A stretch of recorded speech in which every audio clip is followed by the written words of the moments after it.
మరి నిన్నటి దినం చూసుకుంటే మా అందరికీ వాలంటీర్లకి జరగరాని అన్యాయం జరిగిందని మేము ఈ వీడియో ద్వారా తెలియజేసుకుంటున్నాం కూటమి ప్రభుత్వానికి.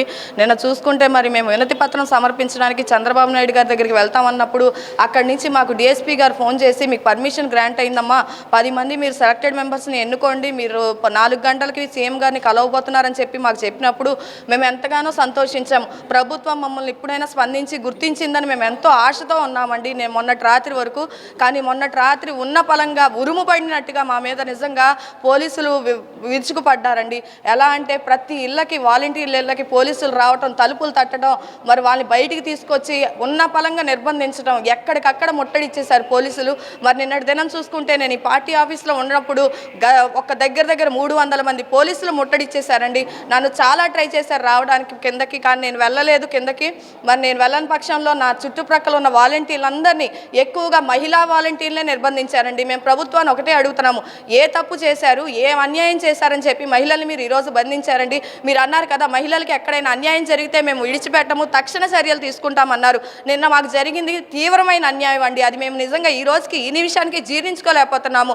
మాకు జరిగిన అన్యాయానికి ప్రభుత్వమే మాకు సమాధానం చెప్పాలని వాలంటీర్లందరి తరపున నేను మిమ్మల్ని అడుగుతున్నాను. మరి మీరు ఎన్నికల ముందు ఇచ్చిన వాగ్దానాన్ని నెరవేర్చుకొని పక్షంలో మరి నిన్నటి దినాన మీరు ఏ విధంగా అయితే మాపై మీరు అన్యాయంగా మీరు చేశారో, మరి రానున్న దినాల్లో మేము ప్రపంచ వ్యాప్తంగా, మేము నిజంగా రాష్ట్ర వ్యాప్తంగా ఏ అయితే వాలంటీర్లు ఉన్నారో వాలంటీర్ కుటుంబాలతో, వాలంటీర్ క్లస్టర్లో ఉన్న కుటుంబ సభ్యులతో మమేకమయ్యి మేమే రోడ్ల మీదకి రాబోతున్నామని కూడా మేము కూటమి ప్రభుత్వాన్ని తెలియజేసుకుంటున్నాము.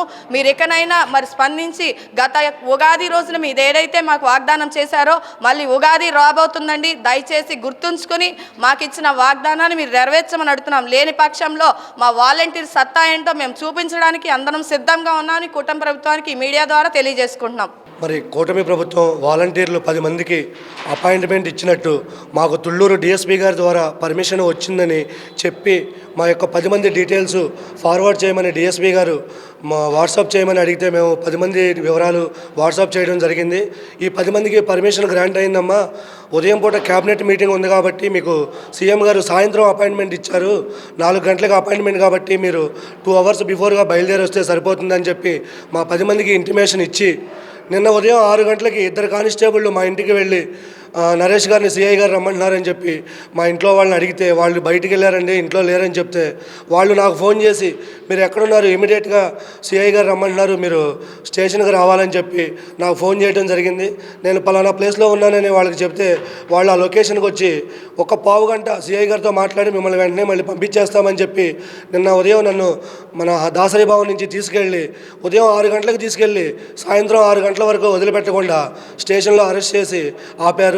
ఇది ప్రభుత్వం నిజంగా మోసం చేసినట్టే. అపాయింట్మెంట్ ఇచ్చిందని చెప్పి మమ్మల్ని డీటెయిల్స్ తీసుకుని మా పేర్లు తీసుకుని మేము ఎక్కడున్నామో మా మీద కానిస్టేబుల్ని పంపించి తీసుకెళ్ళి 12 గంటలు స్టేషన్లో కూర్చోబెట్టడం అనేది నిజంగా దురదృష్టకరం.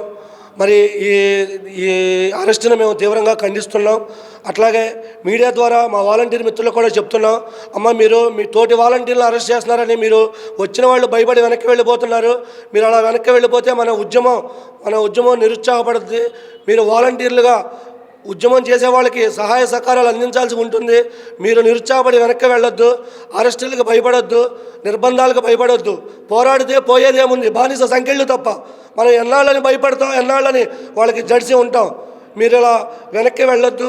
దయచేసి పోరాడే వాళ్ళందరికీ మీరు సహాయ సహకారాలు అందించి మీ వంతు కోఆపరేషన్ అందించాలని ఈ మీడియా ద్వారా మా మిత్రులందరికీ కూడా సవినయంగా తెలియజేసుకుంటూ కూటమి ప్రభుత్వానికి కూడా ఈ అరెస్టులు, ఈ నిర్బంధాలు మీరు భవిష్యత్తులో చేయకుండా మా యొక్క ఇచ్చిన వాగ్దానాన్ని అమలు చేయాలని, మీరు అపాయింట్మెంట్ ఇచ్చి ఇలా మమ్మల్ని అరెస్ట్ చేయడం పద్ధతి కాదని చెప్పి మేము మీడియా ద్వారా కూటమి ప్రభుత్వానికి కూడా తెలియజేస్తున్నాం. గత 5 సంవత్సరాలుగా వాలంటీర్గా వర్క్ చేస్తున్నాను.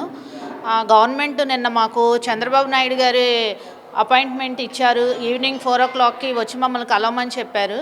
కాకపోతే ఇన్ని రోజుల నుంచి వాలంటీర్ వ్యవస్థే లేదు అని చెప్పి మాట్లాడుతున్నప్పటికీ మాకు అపాయింట్మెంట్ ఇచ్చారు, మేము కలబోతున్నామని చాలా సంతోషంగా ఫీల్ అయ్యామండి. కాకపోతే ఆ టైంలో ఇంకా మేము నెక్స్ట్ డే రావడానికి ఉంటే పోలీసుల దగ్గర నుండి మాకు కాల్స్ వచ్చినాయి. ఎక్కడుంటే మీరు ఎక్కడున్నారని అడగడం, ఎక్కడుంటే అక్కడే ఉండండి లేకపోతే మిమ్మల్ని అరెస్ట్ చేస్తామని చెప్పి నేను వినుకొండ వెళ్తే అక్కడ నాకు కాల్ వచ్చింది.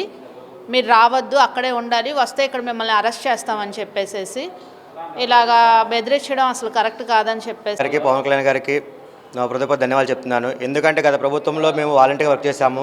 నేను నాకు ఎంపీ గారు ఎమ్మెల్యే గారు అబ్బాయిలు వచ్చి నాతో పాటు ఏం మాట్లాడంటే, అన్న మీరు రాజీనామా చేయకండి, రాజీనామా చేస్తే మీకు గత ప్రభుత్వంలో వాలంటీర్స్ ఉన్నా కానీ మేము తీసేస్తాము, మీరు రాజీనామా చేయకుండా అంటే మేము అలాగే చెప్పాము. మేము రాజీనామా చేయమమ్మా అని చెప్పి చాలామంది మాట్లాడారు. మేము ఆల్రెడీ మా ఏరియాలో చాలామంది రాజీనామా చేస్తారంటే వాళ్ళు మీకు రాజీనామా చేయమాకండి అమ్మ, మిమ్మల్ని ఎవరైనా సరే రాజకీయ పరంగా వాడుకుంటారు తప్ప ఉద్యోగ పరంగా వాడుకోరని చెప్పి నేను మాట్లాడాను. ఆల్రెడీ ఎంపీ గారు అబ్బాయితో మాట్లాడాను, నేను ఆల్రెడీ ఎమ్మెల్యే గారు అంచెలతో మాట్లాడాను. ఆల్రెడీ మా ఏరియాలో వచ్చినప్పుడు మాట్లాడితే ఏమన్నారంటే, మేము ఒకటే చెప్పాం, అన్న మాకు ఉద్యోగ భద్రత మాకు కల్పించండి. సరే అమ్మ, మీకు ఎందుకు మేము మా ప్రభుత్వం రాగాలి మీకు అందరికీ మేము ఉద్యోగ భద్రత ఇస్తాము, మన వాలంటరీ వ్యవస్థ ఉండిద్ది, కొనసాగిస్తామని చెప్పారు.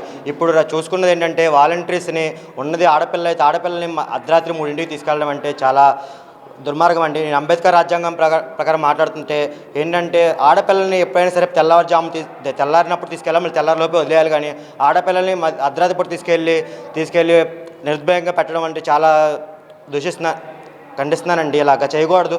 ఎందుకంటే ఆడపిల్లలు అనే వాళ్ళు ఎవరికైనా ఉంటారు, ఆడపిల్లలు మీకైనా ఉంటారు, మాకైనా ఉంటారు, మీకు తెలియదు అనుకుంటా.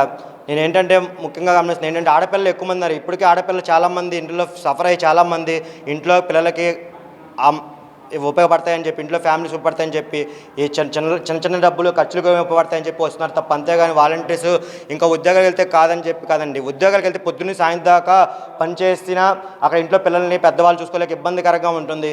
ఇదే వాలంటీర్ వ్యవస్థ అనుకోండి, వాలంటీర్ వ్యవస్థలో ఉద్యోగపరంగా చేసుకోవచ్చు, ఇంట్లో వాళ్ళ పిల్లల్ని చూసుకోవచ్చు, పెద్దవాళ్ళని అమ్మా నాన్న కూడా చూసుకోవచ్చు అని చెప్పి ఒక విధంగా వాలంటీర్స్ కోసమని చాలామంది లేడీస్ ఫైట్ చేస్తున్నారండి. దీనికి ఈ విధంగా కూటమి ప్రభుత్వానికి ఒకటే చెప్తున్నానండి, వాలంటీర్ వ్యవస్థ కొనసాగించాలని మీరు హామీ ఇచ్చారు సార్, అదే కూడా హామీని మీరు నిలబెట్టుకోవాలని చెప్పి మీకు గత ప్రభుత్వంలో కూడా ఇచ్చిన హామీ కూడా ఇప్పుడు కూడా మీరు ఇచ్చిన హామీని నమ్మే ఓట్లేసాం సార్ మేము అంతగా. అందువల్ల మీ అందరికీ ధన్యవాదాలు చెప్తున్నానండి. నిన్న వచ్చేసి వినతిపత్రం సమర్పించుకోవడానికి గాను మేము ఈ దాసరి భవన్ దగ్గరకు వచ్చాము. వచ్చిన వెంటనే నేను బండి అలా దిగానో లేదో 20 మంది పోలీసులు నన్ను ముట్టడించేసి, వెంటనే నువ్వు ఇక్కడి నుంచి వెళ్ళిపోతావా లేదంటే నిన్ను టార్గెట్ చేయాల్సి వస్తుంది, మా హస్బెండ్ నాతో వచ్చారండి, సో ఇద్దరిని తీసుకెళ్తామనేసి మా హస్బెండ్కి వార్నింగ్ ఇచ్చి, నువ్వు ఇక్కడ నుంచి వెళ్ళాలి లేదంటే టార్గెట్ చేస్తావు, నీ ఫ్యూచర్ పాడవుతుంది అనేసి బెదిరించారండి. నేను భయపడాల్సింది ఏమీ లేదండి, ఇక్కడ వచ్చేసి నీ ఫ్యూచర్ పోతుంది, కేసు ఫైల్ చేస్తామని చెప్పి అన్నారండి. అందుకు గాను నేను వెనక్కి తిరిగి వెళ్ళాల్సి వచ్చింది. మాకు సెక్యూరిటీ ఇవ్వాల్సిన ప్రభుత్వమే ఇప్పుడు మాకు ఇలా అన్యాయం చేసింది, మా భయాందోళనకి గురి చేసింది ఈ ప్రభుత్వమేనండి. ఇందుకు మేము చాలా తీవ్రంగా ఖండిస్తున్నాము. రాష్ట్ర వ్యాప్తంగా వాలంటీర్ల సమస్య పైన సీఎం గారికి వినతిపత్రం ఇవ్వాలని గత కొద్ది రోజులుగా మేము విన్నపాలు తెలియజేసుకుంటే, తుళ్ళూరు డిఎస్పీ గారు లాంటి వాళ్ళు, మురళీకృష్ణ గారు లాంటి వాళ్ళు నాకు ఫోన్ చేసి, మీరు ఎక్కువ మంది రాకుండా ఉంటే తక్కువ మంది వస్తే మీకు నేను గ్యారెంటీగా అపాయింట్మెంట్ ఇప్పిస్తానంటే మేము ఒక 10 పేర్లు ఇవ్వడం జరిగింది. ఖచ్చితంగా మీకు అపాయింట్మెంట్ ఇప్పిస్తాం, పైకి పంపిస్తున్నాం అని చెప్పారు. సరే వాళ్ళు అపాయింట్మెంట్ ఇస్తున్నారు కదని చెప్పేసి మేము కూడా ఎవరిని కూడా రావాల్సిన పని లేదు అని అందరికీ తెలియజేసాం అనమాట. బాధ్యులూరికి వెళ్దామని చెప్పి ప్లాన్ చేసాం. మొన్న రాత్రి మాకు ఫోన్ చేసి మీకు అపాయింట్మెంట్ వచ్చిందని చెప్పారు. సాయంత్రం 4 గంటలకల్లా మీరు ఇక్కడ ఉండి మేము లోపల తీసుకెళ్తాం, మీకు సీఎం లేదా కన్సల్టెంట్ మినిస్టర్ని కల్పిస్తామని చెప్పారు. సరే మేము దానికి ప్రిపేర్ అయ్యి ఉన్నాం అనమాట. చక్కగా వినతి పత్రాలు అన్నీ రెడీ చేసుకుని అన్నీ ఉన్నాం. మరి ఉన్నట్టు ఏమైందో తెలియదు కానీ అర్ధరాత్రి 11 తర్వాత విజయవాడలో భయంకరంగా హౌస్ అరెస్టులు బిగించేశారన్నమాట. ఎక్కడికక్కడ ఫోన్లు చేస్తున్నారు. అలాగా ఇంకా ఘోరం ఏంటంటే, విజయవాడలో పరిస్థితుల్లో అర్ధరాత్రి 2:30-3 గంటలకి 4 టౌన్ పరిధి పోలీస్ స్టేషన్లో ఉన్న పోలీసు అత్యుత్సాహం చూపించారన్నమాట. 3 మహిళా వాలంటీర్లని అర్ధరాత్రి 3 గంటలకు పోలీస్ స్టేషన్లో హ్యాండ్ఓవర్ చేసుకెళ్లారు. తెల్లవారుజాము 3 గంటల నుంచి 11:30 దాకా, ఉదయం 11:30 దాకా పోలీస్ స్టేషన్లో అట్టిపెట్టినారు. అంత నెసిలిటీ ఏంటని చెప్పి మేము ఈరోజు విజయవాడ సిపి గారిని అడుగుతాం అనమాట. అసలు ఏం జరుగుతుంది ఈ రాష్ట్రంలో? ఏమైనా రాజ్యాంగ పాలన నడుస్తుందా, లేకపోతే రెడ్ బుక్ పాలన నడుస్తుందా? మాకు అనుమానాలు ఉన్నాయి. లోకేష్ బాబు ఏమైనా రెడ్ బుక్లో వాలంటీర్లకు సంబంధించింది ఏమైనా రాశారా? వాలంటీర్లు ఎవరైనా ఫైట్ చేస్తే వాళ్ళందరినీ రెడ్ బుక్లో పెట్టారా పేర్లు అని చెప్పేసి ఈరోజు మేము డీజీపీ గారిని అడుగుతున్నాం. ఎందుకంటే డీజీపీ పాలన అంత ఘోరంగా ఉందని చెప్పి అర్థమవుతుంది. మాకు పర్మిషన్ ఉందని చెప్పి మేము ఇక్కడ లోకల్గా చెప్తుంటే అక్కడ వాళ్ళకి మాకు సంబంధాలు లేవని చెప్పి ఇక్కడ పోలీస్ వ్యవస్థ చెప్పడం చాలా ఘోరంగా ఉంది. అంటే కమ్యూనికేషన్ లేని పరిస్థితుల్లో పోలీస్ వ్యవస్థ ఉందా అని మాకు అనుమానంగా ఉంది. ఏమిటిది? ఒక పక్క పర్మిషన్ అంటారు, ఒక పక్క రద్దు అని చెప్పి మమ్మల్ని ఉన్నట్టుగా అరెస్ట్ చేయడం ఇది సరైన పద్ధతి కాదు. చంద్రబాబు నాయుడు గారు ఇప్పటికైనా మార్చుకోవాలి. మేమేమి గొంతమ్మ కోరికలు అడగట్లా ఎవరైనా కూడా. ఎన్నికల సమయంలో చంద్రబాబు నాయుడు గారు మాత్రమే చెప్పాడు, జగన్మోహన్ రెడ్డి మిమ్మల్ని మోసం చేశాడు, అందుకే మళ్ళీ వస్తే సంతకం పెడతాను మీకు అంటున్నాడు. అసలు నేనే మీకు భద్రత కల్పిస్తానమ్మా, 10,000 రూపాయలు ఇస్తాను ఇస్తా అని చెప్పిన వ్యక్తి చంద్రబాబు నాయుడు గారు. మేము అది ఇచ్చారు కదండి, అది అడగడానికి అయ్యా మాట నిలబెట్టుకోండి అయ్యా అని మేము బతులాడడానికి వెళ్తుంటే ఈ రకమైన మా మీద ఎలా పెట్టి కేసులు పెట్టేసి 151 ముందు అరెస్టులు అని చెప్తూ మీ మీద బైండ్ ఓవర్లు చేస్తాం, లేకపోతే భయంకరమైన కేసులు పెడతాం, రాజ్యాంగ కేసులు రాజ్య దిగ్బంధం కేసులు పెడతాం, మీరు అలా పిలుపులు ఇస్తారా అంటారు. అసలు మాకేం సంబంధం అండి పిలుపులు? వినతి పత్రాలు మేము ఇవ్వడానికి ఈ సీఎం వినతి పత్రాలు తీసుకునే పరిస్థితులు లేడని మాకు అనుమానం ఉందన్నమాట. గత సీఎం ఏమో తేరాలు కట్టుకొని తిరిగారని ప్రచారం చేశారు, మరి ఇప్పుడు ఈ సీఎం ఏం కట్టుకొని తిరుగుతున్నాడు? వినతి పత్రాలు కూడా తీసుకునే లేని పరిస్థితుల్లో ఉన్నారా అని చెప్పి మేము మీడియా రూపంలో చంద్రబాబు నాయుడు గారు అడుగుతున్నాం. ఇది మీరు మంచి ప్రభుత్వం చెప్పుకోవడం కాదు, మా యొక్క విన్నపాలు కూడా తీసుకునే బాధ్యత మీ మీద ఉందా లేదా, ఆ సమస్యలు పరిష్కారం చేసే బాధ్యత మీ మీద ఉందా లేదని చెప్పి మేము మీడియా రూపంగా తెలియజేస్తున్నాం. రానున్న రోజుల్లో మళ్ళీ ఒక క్యాబినెట్ జరుగుద్ది. ఈరోజు ఈ క్యాబినెట్ తాగట్లా, నెక్స్ట్ క్యాబినెట్ కూడా మా పరిస్థితి ఇలాగా చేస్తారా, ఇలాగే పోలీసులను నిర్బంధిస్తారా, అవసరాలు చేస్తారా, గృహ నిర్బంధాలు చేస్తారా అని చెప్పి అడుగుతున్నాం. నెక్స్ట్ క్యాబినెట్ కూడా ఖచ్చితంగా మేము బాధ్యులం వస్తామని మళ్ళీ మీడియా రూపంలో అడుగుతున్నాం. మీరు పర్మిషన్ ఇస్తే ఇవ్వండి, లేకపోయినా ఖచ్చితంగా వస్తామని చెప్పి మీడియా రూపంగా తెలియజేయడం జరుగుతుంది. ప్రభుత్వం వచ్చిన తర్వాత కూడా ఒక విజయవాడ అంటే కాదు, రాష్ట్ర వ్యాప్తంగా కూడా ఒక విపత్కరమైన వచ్చినప్పుడు విజయవాడ అంతా కూడా 64 రోజులకు 32 రోజులు మునిగిపోయి ఉంటే ఆ రోజున ఉన్న పలంగా వాలంటీర్లందరినీ కూడా డ్యూటీలకి కొనసాగుతున్న వాలంటీర్ అందరికీ ఫోన్లు చేసి మీరు అందరూ కొనసాగుతున్నారు, మీరు ఎద్దపాతి మీద డ్యూటీలు చేయండి అని చెప్పేసి అర్ధరాత్రి 1 గంటకి టెలికాల్ చేశారన్నమాట. జిల్లా కలెక్టర్ వారు, బోర్డు డైరెక్టర్ శివప్రసాద్ గారు వీళ్ళందరూ ఫోన్లు చేసి వీళ్ళందరితో మాట్లాడారు. ఎన్టీఆర్ జిల్లా అంతా ఉన్న వాలంటీర్స్ అందరితో మాట్లాడి డ్యూటీలు వేశారు. అందరూ డ్యూటీలు కూడా క్రమం తప్పకుండా చేశారన్నమాట. తెల్లవారుజామున వెళ్ళిపోయి ఎప్పుడు వస్తారు, ఎప్పుడు ఇళ్లలో మునిగిపోయినా కూడా ఇల్లు పక్కన పడేసి ప్రభుత్వం చెప్పిన పనులను చేసిన ఈ వాలంటీర్లని విధుల్లో తీసుకుంటామని చెప్పారు. మరి ఈ రోజున ఇలాంటి ఆపద టైంలో వాడుకొని ఈరోజు విధుల్లో మీరు లేరు, మీకు జీవోలు లేవు అంటున్నారు. ఏంటి అని చెప్పి మేము ప్రభుత్వాన్ని ప్రశ్నిస్తున్నాం. సరైన పద్ధతి కాదు. జీవోల్ని తయారు చేయగలిగే శక్తివంతులు మీరు, జీవో తయారు చేసి 2,60,000 కుటుంబాలు ఆదుకోవాలని చెప్పి నేను మీడియా రూపంగా ప్రభుత్వం తెలియజేస్తున్నాను.